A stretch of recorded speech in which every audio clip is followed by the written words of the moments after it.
오늘 본문 말씀을 통해서 우리가 두 가지 방면에서 살펴볼 텐데요. 먼저는 한 사람의 변화입니다. 그리고 그 한 사람의 변화와 함께 교회에 어떤 변화가 있었는가. 크게는 이 두 가지 변화가 오늘 우리가 읽었던 본문 말씀에 소개가 되고 있습니다. 먼저 이 한 사람의 그 변화를 보면 세 장소가 소개가 되고 있습니다. 이 사울이라고 하는 사람, 이 사람이 예수님을 만나게 되는데 이 사람의 변화와 함께 다메섹, 예루살렘, 다소라고 하는 세 장소가 등장이 됩니다. 이 장소를 중심으로 먼저 한 사람의 변화를 살펴보도록 하겠습니다. 먼저 다메섹인데요. 이 다메섹에서의 이 사울의 변화, 그래 우리 성도 여러분들 이제 이야기를 들어보면 이 사울인지 바울인지 사실 그 사람이 그 사람인데 자꾸 헷갈려하는 것 같으니까 여러분 잘 아는 바울로 통일을 하죠.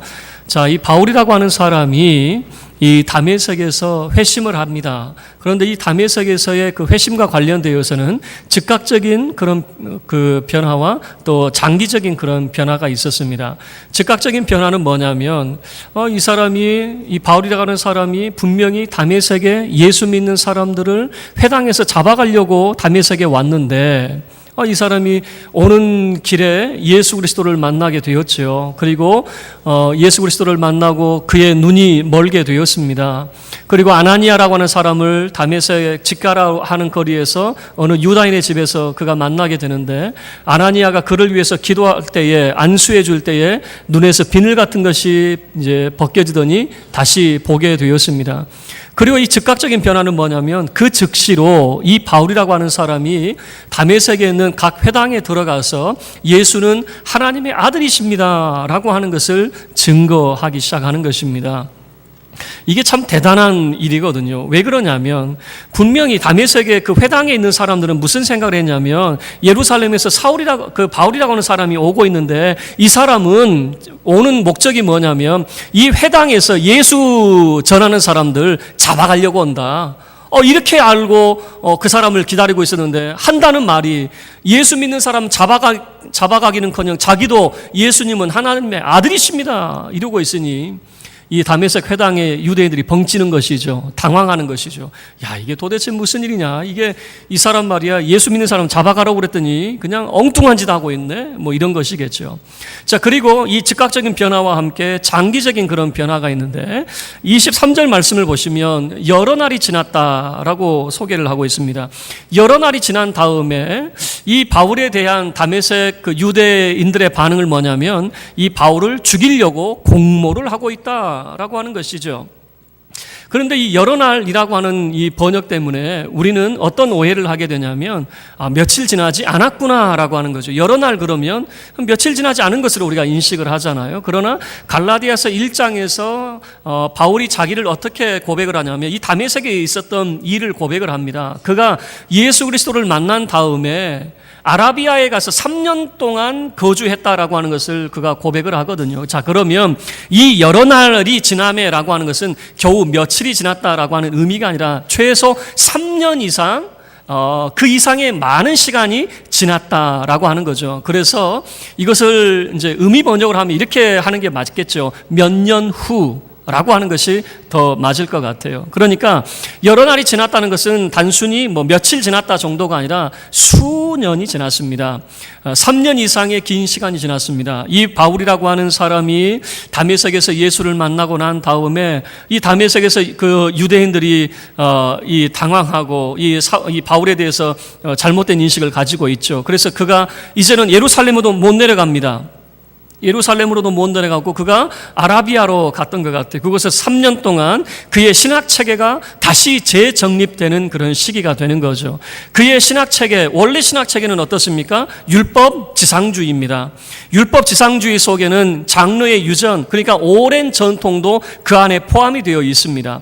자, 그렇기 때문에 이 율법 지상주의를 그가 주장하다 보니까 예수가 그 동시대의 사람임에도 불구하고 예수를 그리스도로 인정하지 못했던 것이죠. 뿐만 아니라 예수 믿는 사람들은 다 잡아 가둬야 될 사람으로 그렇게 인식을 했던 것이죠.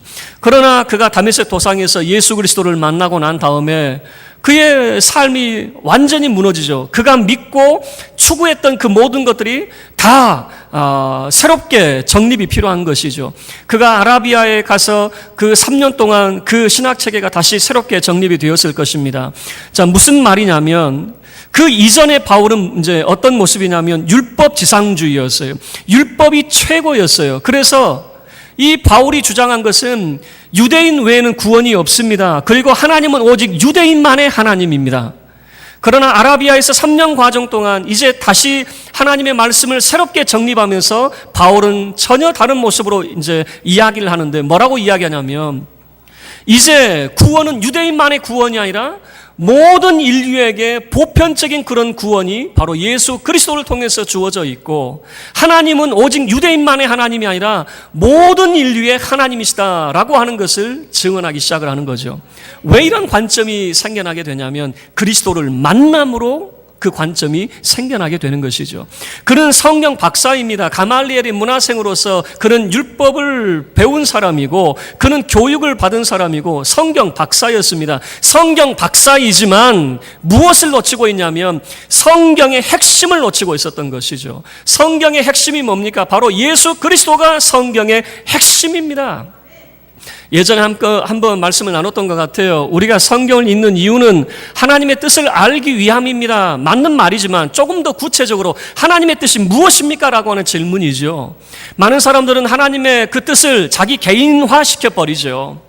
내가 무엇을 해야 될지 성경을 통해서 아는 것이 하나님 뜻이다. 이렇게 접근을 하는 거죠. 여러분, 하나님의 뜻은 분명합니다. 창세기에서부터 요한계시록까지 하나님의 뜻은 인류에게 영생의 선물을 주시는 것입니다. 바로 에덴 동산에 바로 생명나무 실과를 먹게 하는 것이 바로 하나님의 관심이었고 하나님의 뜻이었습니다. 그 영생의 선물이 누구를 통해서 주어지냐면 바로 예수 그리스도를 통해서 우리에게 주어지는 것이죠. 이 바울이 예수를 부정할 때는 율법이라고 하는 것을 똑같은 성경을 봤죠. 똑같은 성경을 봤지만 하나님은 유대인만의 하나님밖에 안 보였어요. 그러나 예수 그리스도를 통해서 성경을 바라보니까 하나님의 사랑이 보이기 시작합니다. 그 하나님은 유대인만의 하나님이 아니라 모든 인류의 하나님이셨어요. 이런 신학 체계가 완전히 뒤집어지고 새롭게 정립되는 시기가 바로 이 아라비아에서 3년의 그런 과정이었겠죠. 그리고 그는 다시 다메섹으로 돌아옵니다. 다메섹에 돌아와서 그가 했던 것이 무엇이냐면 바로 25절 말씀 속에 잘 보여주고 있는데 제자 훈련이었습니다. 그는 제자를 양육하고 있었던 것이죠. 무슨 말이냐면 바울 혼자 예수 잘 믿고 예수가 하나님의 아들입니다. 자기 혼자 이렇게 주장하는 것이 아니라 내가 믿는 믿음을 또 누군가에게 가르치고 또 누군가가 예수를 믿고 예수의 제자 되게 하는 그 제자 훈련을 하고 있었다라고 하는 것이죠. 자, 이렇게 바울이 각 회당에 들어가서 그 다메섹의 회당에 들어가서 예수 그리스도를 힘있게 증거하니까 이제는 다메섹에 있는 유대인들이 이제 열불이 났던 것 같아요. 단순히 당황했던 그런 시기를 지나서 이 사람 가만두면 안 되겠다, 이 사람 죽여야 되겠다라고 하는 거죠. 그래서 이 다메섹을 밤낮으로 지킵니다. 성문까지 지키고 샅샅이 그냥 이잡듯이 이 바울을 수색을 했던 것이죠. 고린도 후서 11장 내용을 보면 이런 내용이 있습니다. 다메섹에서 아레다 왕의 고관이 나를 잡으려고 다메섹 성을 지켰으나 나는 광주리를 타고 등창문으로 성벽을 내려가 그 손에서 벗어났노라. 자, 이 말이 무슨 말이냐면은 이 다메섹의 왕의 관료들이, 그러니까 유대인들이 부추겼겠죠. 이 관료들을 동원해가지고 바울을 체포하려고 했던 것이죠. 바울을 죽이려고 했던 것이죠. 그런데 어떻게 벗어났냐면 등창문, 성벽에 있는 등창문을 통해서 광주리를 타고 내려갔다. 바로 25절 말씀을 보면 바울의 제자들이 그를 그렇게 구출을 해줬던 것이죠.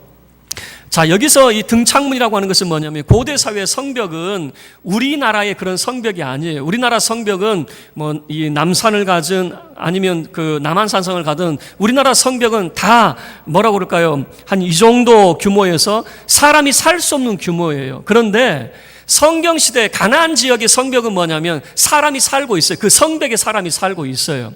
사람이 거주하고 그리고 전쟁을 하게 되면은 그 성벽의 그 창문들을 다 닫는 것이죠.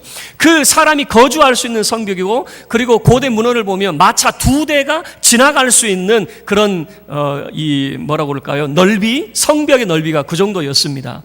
그러니까 그 성벽의 창문을 통해서 바울의 제자들이 바울을 도망갈 수 있도록 구출을 시키게 되는 거죠. 자, 이것이 이 바울의 그 회심 이후에 첫 번째 장소였던 다메섹에서 있었던 사건이었습니다. 이제 두 번째 장소는 바로 예루살렘이라고 하는 곳입니다. 바울은 다메섹에서 예루살렘으로 내려갔습니다. 예루살렘에 내려간 이유는 뭐냐면 그가 간증하는 가운데 이런 간증이 나오는데요. 그는 예루살렘에서 예수님의 제자들을 만나고 싶어 했어요. 예수님의 제자들 되게 궁금하잖아요. 그 중에 누구를 만나고 싶어 했냐면 베드로를 만나고 싶어 했어요. 예수님의 그런 수제자였고 예수님을 가장 근접해서 모셨고 또 예수님에 대해서 가장 잘 아는 베드로를 만나고 싶어 했는데, 자, 이 시기에는 베드로는 못 만났던 것 같아요. 그 내용을 보면 예수님의 동생이었던 유다는 만났지만 베드로를 그렇게 만나고 싶었던 베드로는 못 만났던 것 같아요. 어쨌든 그가 예루살렘에 왔는데 제자들이 이 바울을 만나주려고 하지 않는 거예요. 이 바울이 예수 믿었다고 하는데 도무지 못 믿겠다. 예전에 바울의 모습을 잘 알잖아요. 예전에 바울이 어떤 모습입니까? 스데반 죽이는데 앞장섰던 사람이 바울이었습니다. 교회를 잔멸했던 사람입니다. 각 집에 들어가가지고 예수 믿는 남녀를 끌어다가 옥에 넣은 사람이 바로 이 바울이라고 하는 사람이었습니다. 이 사도들의 입장에서 보면 교회의 원수가 바로 이 바울이라고 하는 사람이거든요. 그러니까 이 사람이 예수 믿었다고 하는데 모르잖아요. 혹시라도 우리를 해코지하려고 간첩질하는 것일 줄 모르잖아요. 이 사람이 예수 믿었다고 하는데 못 믿겠다. 과거에 이 사람이 어떤 사람인데, 아주 악랄한 사람인데 어떻게 이 사람이 예수 믿어? 우리 못 믿겠다. 사도들이 주저주저하고 있을 때에 이 바울을 사도들에게 안내한 사람이 누구냐면 바나바라고 하는 사람이 안내를 하게 돼요.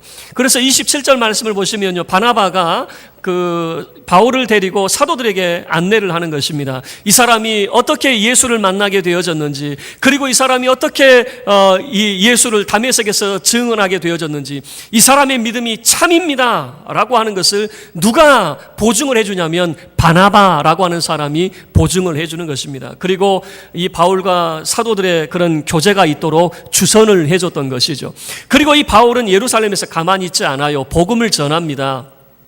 복음을 전하는데 어디에서 전하냐면은 바로 이 헬라인의 회당에 들어가서 전합니다. 원래 이 헬라인의 회당에 있었던 사람이 누구냐면 바울 자신이거든요. 이 사람도 바로 이 길리기아 다소라고 하는 곳에, 그러니까 그도 헬라 지역에서 태어난 사람이었거든요.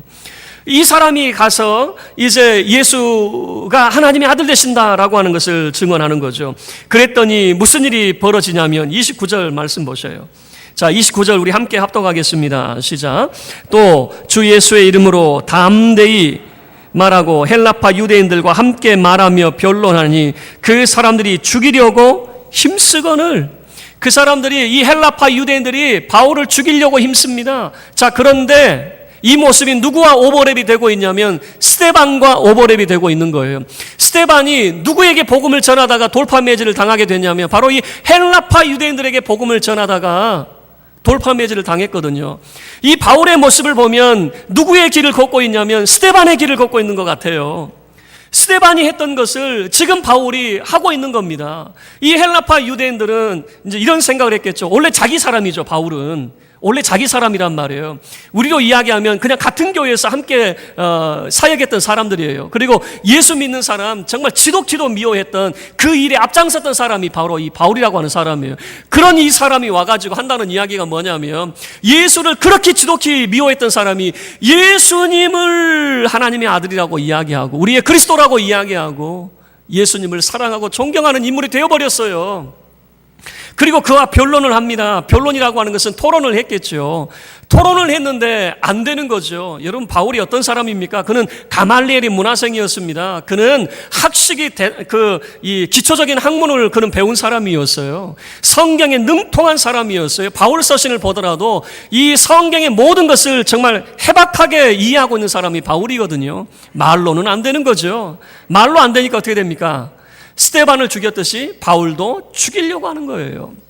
그래서 예루살렘에 있는 이제 사도들이 이거는 이제 바울도 죽게 생겼어요. 그래서 바울을 이제 권면을 해서 30절 말씀을 보면 그의 고향인 세 번째 장소 다소로 돌려보내게 됩니다. 다소로 돌려보내는데 30절 말씀에 가이사라라고 하는 지역이 나오는 이유는 뭐냐면 이 가이사라는 항구 도시입니다. 그러니까 지중해 연안의 항구 도시이기 때문에 그 배를 타고 자기 고향, 이 다소도 항구 도시하고 가깝거든요. 그러니까 배를 타고 자기 고향으로 갈 수 있도록 했던 것이죠. 이 다소, 바울은 이 다소에 머물고 있다가 누구를 만나게 되냐면 이 바나바 있잖아요.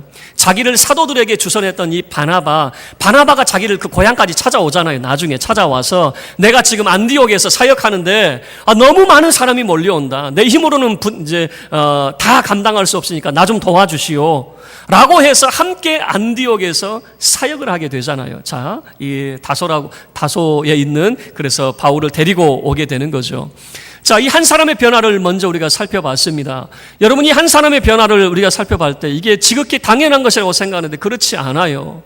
바울이라고 하는 사람이 어떤 사람이었습니까? 예수 믿는 사람을 지독히 싫어했습니다. 스데반을 죽이는데 앞장섰습니다. 교회를 잔멸했던 사람입니다. 그리고 다메섹까지 쫓아 올라가가지고 예수 믿는 사람을 옥에 가두려고 했던 사람이었어요.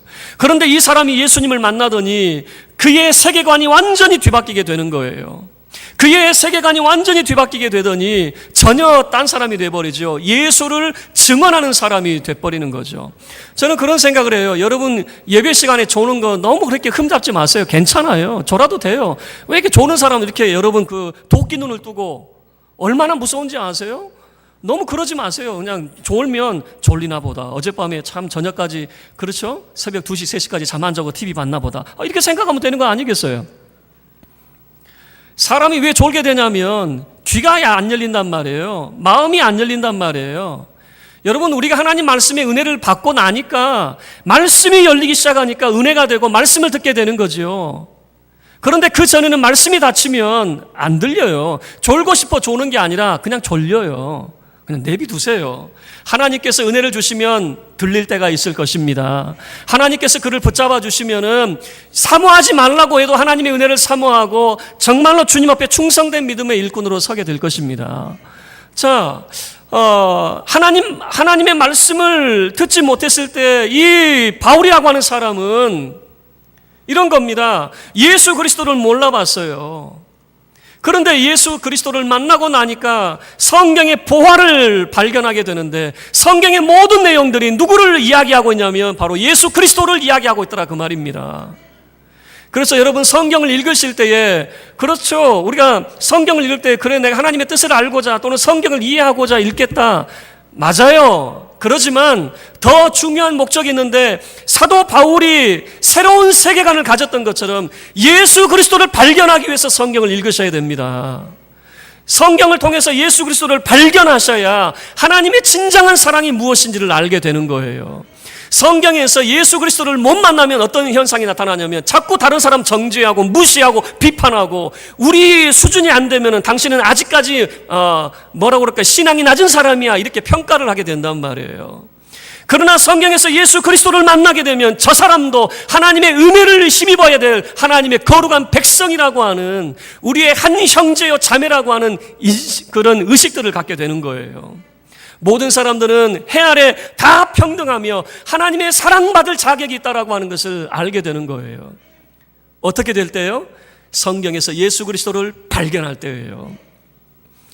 오늘날 신앙하는 많은 사람들을 보면 마찬가지예요.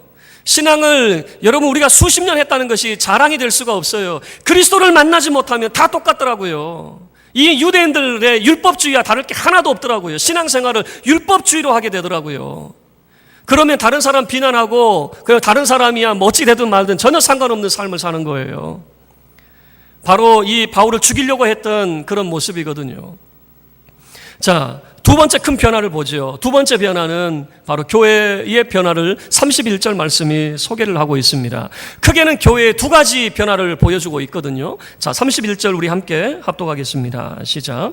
그리하여 온 유대와 갈릴리와 사마리아 교회가 평안하여 든든히 서가고 주를 경외함과 성령의 위로로 진행하여 수가 더 많아지니라. 자, 그리하여라고 하는 표현인데 이것을 다른 성경은 뭐라고 이야기하고 있냐면 그러는 동안이라고 하는 거예요. 그러는 동안. 무슨 동안이요?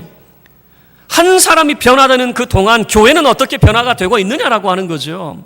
자, 교회는 지금 예루살렘에서 퍼져나가서 유대와 사마리아와 그리고 각 지역에 지금 흩어진 성도들이 교회를 세웠습니다. 이 교회가 어떻게 될 것이냐?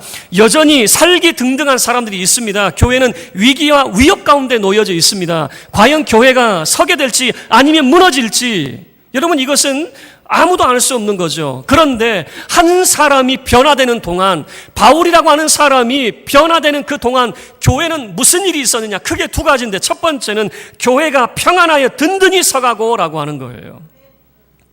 교회가 평안하여 든든히 서가고라고 하는 것은 교회가 안정을 되찾고 이제 그 교회가 기초를 든든히 하고 온전히 서가고 있었다라고 하는 것이죠.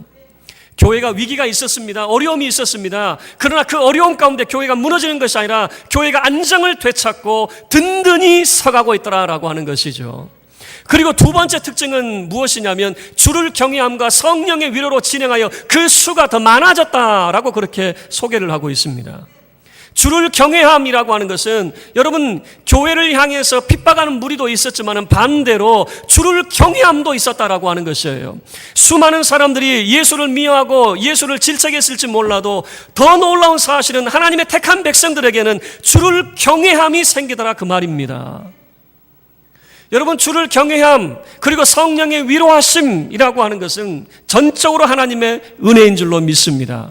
많은 사람들이 내가 교회를 선택했고 내가 예수를 선택했고 내가 내 의지로 교회 다니고 예수 믿는다라고 생각하는데 그렇지 않아요. 우리가 예수 믿는 것은 하나님의 은혜입니다. 하나님의 은혜가 아니면 도무지 설명할 수가 없어요. 저도 제가 청년 때 내 이성으로는 뭐냐면 말씀드렸다시피 이런 거예요. 내가 믿어지지 않습니다. 믿어드리고 싶으니까 내 앞에 한 번만 좀 나타나 주십시오. 내가 믿어드릴게요. 내 이성은 그랬단 말이에요. 내 이성은. 그런데 하나님의 은혜가 나를 덮으니까 어떻게 됩니까? 내 이성으로는 그를 봐야지만이 그런 믿는 믿음이었는데 하나님의 은혜가 내게 덮이니까 무슨 일이 벌어집니까? 내가 지금 이 순간 돌아보니까 어느 순간 돌아보니까 목사가 되어 있어요. 그렇게 철부지 시절에 그 20살 철부지 시절에 하나님 앞에 항변하면서 나도 믿어보고 싶다니까요. 하나님 나타나면 좀 나타나 주세요. 안 믿어지는 걸 어떡합니까? 그렇게 항변했었는데 그러면서 제가 목사가 돼서 생각하는 것은 이겁니다. 내 의지는 거기였어요. 내 의지는 그겁니다. 하나님이 내 삶에 한번 나타나 주신다면 내가 믿어드릴게요 라고 하는 게 내 의지였어요. 그러나 하나님의 은혜는 주를 경외함과 성령의 위로하심으로 내 마음을 어루만져 주시고 하나님이 누구인지를 신앙 고백하게 만드는 거죠. 성경을 통해서 예수 그리스도를 발견하게 만드는 것이죠. 말씀을 통해서 예수 그리스도를 발견하니까 여러분 사도 바울과 같은 그런 신학의 체계가 생겨나게 되는 것이죠. 저는 그 전에 저도 그런 일이 있었어요. 제가 청년 때 기도 정말 열심히 했어요. 매일 최소 1시간, 2시간 매일 기도하고 그렇게 살았어요. 학교, 교회, 집 세 군데만 왔다 갔다 했습니다. 착하죠? 이 정도면 성실한 학생이죠. 그런데 제 마음속의 교만은 뭐냐면 교역자를 향해서 아유 기도 안 하네? 이런 거 나보다 더 못하네 라고 하는 그런 교만함이 있었던 거예요. 무슨 말이냐면 신앙생활만 열심히 하다 보니까 자꾸 비교해요. 에휴 저 사람 별로, 에이 저 사람 뭐 교회 일은 열심히 하는데 에이 자꾸만 이러고 있더라고요. 그런데 예수 그리스도를 만나니까 내가 얼마나 한심한 존재인지 예수 그리스도를 만나고 나니까 그 하나님의 은혜 앞에 내가 서지 못했던 그 모습을 발견하게 되었어요. 예수 그리스도를 만나고 나니까 하나님의 은혜가 얼마나 큰지 내가 지금까지 했던 것은 아무것도 아니었던 것이에요. 내가 누구를 비판합니까? 누구를 정죄합니까? 내가 누구를 향해서 손가락질합니까? 그 사람을 향해서 이렇게 고개를 젓는 거예요. 아이고, 저 사람이. 제발 그러지 마세요. 모든 사람은 다 형편과 환경이 달라요. 믿음의 정도가 다 달라요. 정말 내가 예수 그리스도를 만나게 되면 가져지는 마음은 뭐냐면 바로 이런 겁니다. 모든 사람들이 다 주의 은혜가 필요하고 주의 사랑이 필요하고 하나님이 붙들어 주셔야 살 수 있는 존재라고 하는 것이에요. 바로 이것이 주를 경외함과 성령의 위로하심이라고 하는 것 아니겠습니까? 많은 사람들이 힘들어할 때에 누가 그들을 붙잡아줬느냐 그 말이에요. 누가 교회를 붙잡아줬느냐 그 말입니다. 바로 하나님께서 그들을 붙잡아주시고 성령의 위로하심이 그들을 붙잡아줬다라고 하는 것이죠. 말씀을 마칠게요. 한 사람의 변화, 그리고 교회의 변화를 소개하고 있습니다. 이 한 사람의 변화, 여러분, 하나님이 함께하지 않으면 도저히 변화될 수 없는 거예요. 모든 사람들이 삶을 살아갈 때 우리가 볼 때 저 사람은 참 행복하겠다, 저 사람은 그래도 나보다는 낫겠다 물어보세요. 모든 사람들은 다 똑같이 힘들어요. 모든 사람들은 다 어려움 속에 살고 있어요. 돈 많다고 행복한 것도 아니고 자식 많다고 행복한 것도 아니고 다 힘들고 어려운 시간을 보내고 있어요. 모든 사람들에게 필요한 것은 무엇이냐면 바로 성령의 위로하심이라고 하는 거예요.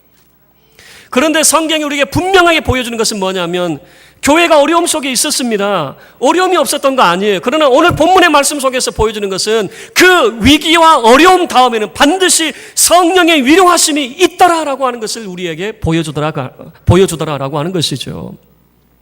여러분의 삶에도 성령의 위로하심이 있기를 주의 이름으로 축원합니다.